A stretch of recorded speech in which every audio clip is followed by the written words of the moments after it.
Hey there YouTube, I'm Yukitsu, this is the Yukitsu Times, welcome to my channel, welcome to more Rome 2 Total War. I've been going on a kick on it since it came out, and it's a game that I've really anticipated and I'm really enjoying. And one of the things people were asking me about is the very noob basics of this game so that they can sort of get into multiplayer. So I'm going to start from the very beginning here, which is making your army, and I'm going to say the most important thing about making your army is to make it ahead of time. So as you can see, I've got a whole ton of pre-made armies all made up, ready to go here. I've got an Iceni army, I've got an Egypt army with chariots because people are trying to get me to do a chariot battle. I played like 5, but for some reason my opponent inside the Rage Quit disconnected from all of them. It was really weird. But anyway, I've got armies for all sorts of different factions and all sorts of different types of situations. And basically they're all armies that I've sort of tested, I've derped around with a little bit, I've tried them out, and these are the sort of the armies that I ended up building. And I highly recommend that you build an army and try it out against the AI when you're not comfortable with your units yet. And if you're having trouble against the AI, switch something out, don't take that army. Try and figure out where it's going wrong and what you could do differently. And that will basically help you out quite a lot. In terms of what units you should be bringing, as you can see, like my armies are fairly sort of standardized. They've got this strong sort of melee center, they've got some ranged units, and then they've got some cavalry. And that's sort of generally how you want to be thinking of your army. You should be thinking of it as a sort of melee block of hard troops that can stand the line, that can do the main amount of dirty work, and then you want auxiliaries to support them. And that's sort of the main sort of strategy you should be thinking of with every single faction in this game. Even for a faction like the Arverni here, they've got sort of these decent spear warrior who can hold the line okay. They've got these spear nobles who can bolster that up by keeping them in place better. And then they've got these oathsworn that can do the actual work, that being actually killing guys. And then they've got the noble horse and the naked warriors for flank assaults. So this is an example of an army designed with a sort of front line and then additional units that are supposed to go around and do additional little deeds. And you don't have to build your army like this. I know that some people prefer to build an army that can just sort of head on, straight on, bash straight through an enemy line, as I was showing in that other video of that Roman player. That has got weaknesses, but some people do that. They just cut down on the amounts of support units. I've also seen Parthian players that had armies of nothing but support horse archers, so that's also a particular option. So I'm going to go put up my Pontus army, just because I've been playing a lot with it. I've been playing around with it, fiddling around with it, and we're just going to start the battle against this CPU-generated Roman army that's a little bit strange, but whatever.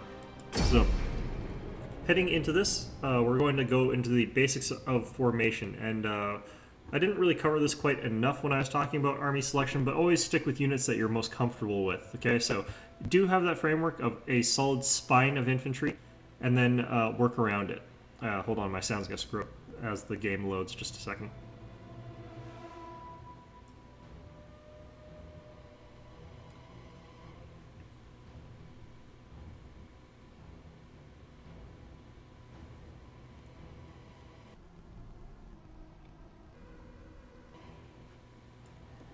Okay, so here we are out in the battlefield. We've got our army all laid out in front of us here. Got a nice big Pontus force, and one of the first things that you want to do is set up your army into a functional and good formation. If you just sort of click around like this, as you can see, your army ends up in a big straight line of derp. So this is kind of awful. You don't want your army to look like this. One of the ways around this is you can toggle formations. So you could do a formation like this, with your cavalry up front, your shooters right behind them. Not sure when the hell you would want that formation. You've got the Isis formation, which looks awful. And this is just something that I'm going to have to tell you outright. The pre-made formations are terrible, every single one of them. But what you can do is, if they're in the formation like this, you can sort of stretch them out and adjust their frontage without them leaving that formation. So this is one way to soft group. I don't actually remember the way to soft group the other way, but that is one way. Raphia, you've got your units deployed like this.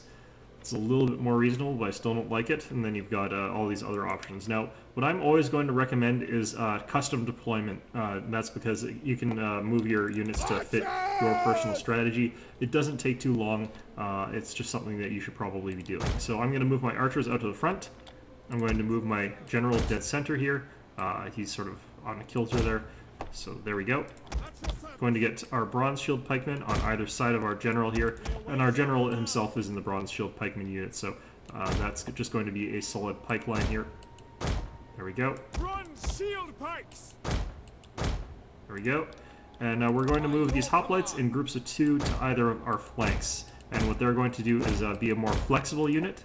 And they're going to hold our flanks down against more flexible units like sword units or cavalry. They're trying to wrap around our flanks.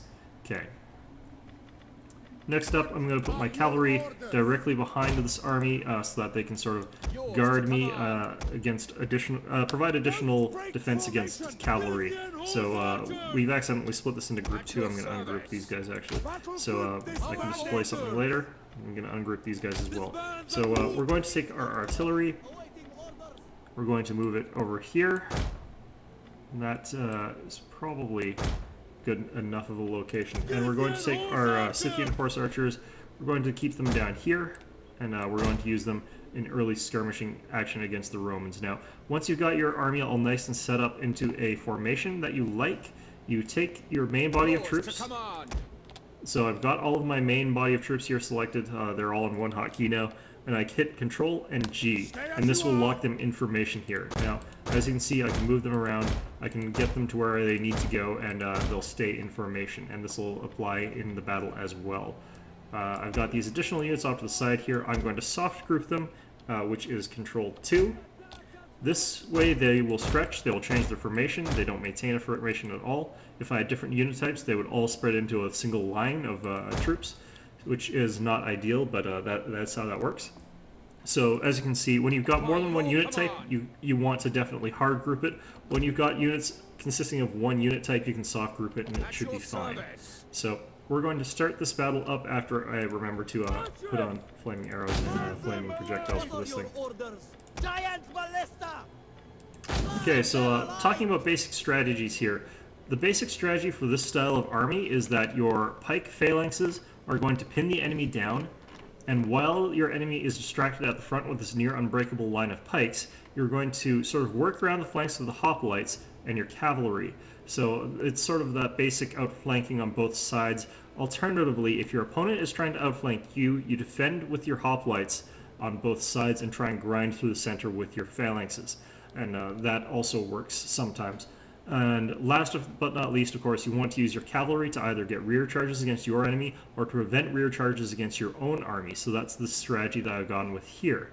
Now, one of the other ways that I could have played this is I could have moved this hoplite unit down here, and I could have used this hoplite up here. Now, what I could do in this scenario is I could use a refused flank on my right with a weighted flank on my left, which means that I'd be very likely to be able to wrap around their left flank, attack from the rear with my infantry, with my hoplites, while trying to hold them off with the single unit of hoplites in the right. So there's that strategy. That's a pretty common one. Another useful strategy to try and do is to try and punch through their center with a massive force.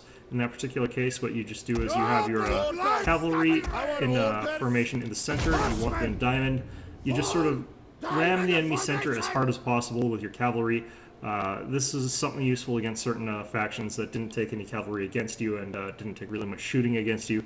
But then you follow it up with an immediate assault from your own pike phalanxes. Of course, you'd want to weaken the center first with missile fire as much as possible. I don't really find that useful all that often. I usually try and get on the flanks.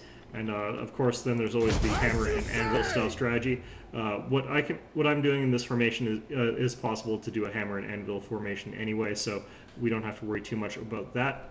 And last week, we're going to talk about irregular tactics, and that's where these ballista come in and these Scythian horse archers come in, or mercenary Scythian horse archers come in. These units are for skirmishing, and what they can do is they can run up to the enemy army, they can harass them, they can cause them a little bit of damage, and then they can back off before any retaliation can come to the fore. So when you're taking units like these, they're not designed to get in a head-on confrontation, and they're designed to upset and disbalance your enemy, and these Eastern Giant Ballista are designed to exploit that. If he moves forward out of position, I can start pelting him with the Giant Ballista. So we're going to start this up here. speed. So we're going to try and get vision of our Roman enemy here. There we go. We want this to attack specific units here. We're going to have it attack those armored legionnaires. Going to have our Scythian horse archers, and we're going to move our army up into this hill area here. Yes, Commander. At speed.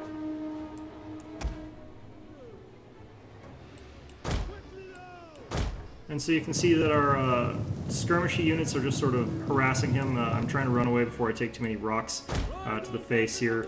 But as you can see, his lines are a little bit disrupted. He's taking some casualties from rocks from these catapults. I've got them set to flaming projectiles so that they're easier to see here. And our army is getting ready to crash down along his flank. So we're also moving in a way that'll sort of protect our ballista. I'm going to use this ballista to start attacking those Praetorian cavalry since they're attack of their high priority target essentially.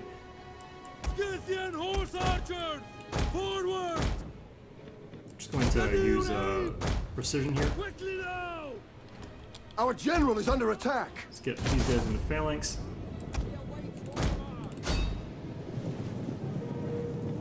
Rapid against some of those guys.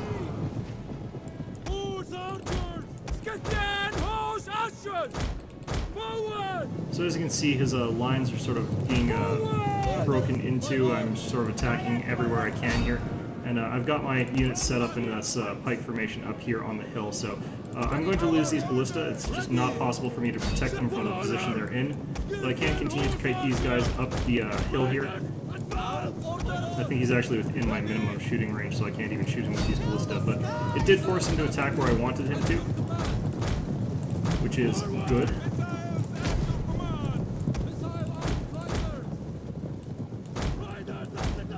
These Praetorian cavalry are getting slowly picked apart by my archers here. We're just going to move our hoplites off to the side here into his flanks. And while he's on a merry chase, getting picked apart by my horse archers, we're just going to continue on with what's essentially a very one-sided fight here. We're going to have to move one of our units off to this side and put more of them off down to here. The men are wavering. Yeah, we're going to lose those ballista. I kind of knew I would, but that's perfectly fine by me. So as you can see, Praetorian's down to 18 men. Yeah, we're going to lose these archers. I don't really care. Our men flee the field of battle. Equites, so we can do This is a this. shameful display.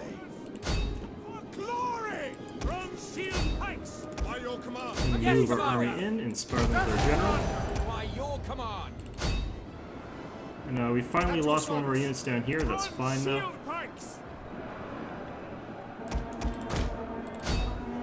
And that Praetorian Guard is pretty much gone. So as you can see, we're just sort of breaking the enemy units into pockets, and we're trying to get around sort of in the sides and rear of these different units.